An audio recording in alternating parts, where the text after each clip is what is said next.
श्री स्वामी समर्थ. श्रावणात एकदा तरी आपल्या घरात, आपल्या वास्तूत, राहत्या वास्तूत आपण एकदा तरी सत्यनारायणाची महापूजा आवर्जून करावी.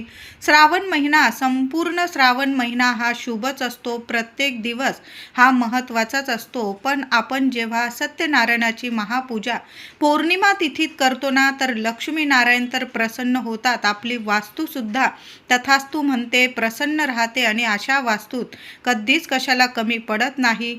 म्हणून आपण सत्यनारायणाची महापूजा श्रावणात अवश्य आपल्या घरात एकदा तरी जरूर करा.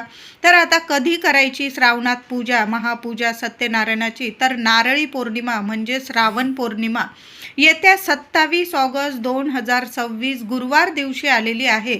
पौर्णिमा प्रारंभ होत आहे 27 ऑगस्टला सकाळी 9:08 पौर्णिमा तिथी प्रारंभ होत आहे आणि 28 तारखेला सकाळी 9:47 ही पौर्णिमा तिथी समाप्त होत आहे. तर महिलांनो, दादांनो, तुम्ही तुमच्या घरात सत्यनारायणाची महापूजा नारळी पौर्णिमा म्हणजे श्रावण पौर्णिमेला 27 तारखेला दिवसभरात केव्हाही करू शकता. ब्राह्मणाकडून शुभ मुहूर्त काढून घ्या आणि या दिवशी आवर्जून पूजा करा.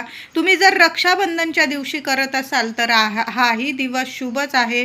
पौर्णिमा तिथी सकाळी 9:47 समाप्त होत असली तरी पण ही पौर्णिमा तिथी सूर्योदय बघितलेली असल्यामुळे या दिवशी सुद्धा तुम्ही सत्यनारायणाची महापूजा करू शकता.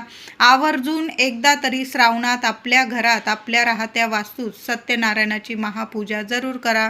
तुमचं दुकान असेल, व्यवसाय असेल, ऑफिस असेल, तिथंही तुम्ही श्रावणात एकदा तरी सत्यनारायणाची महापूजा जरूर करा. ब्राह्मणांकडून करा, तुम्ही स्वतः करा, पण सत्यनारायणाची महापूजा एकदा तरी जरूर करा. सोन्यासारखे अनुभव आपल्याला येत असतात. धन्यवाद.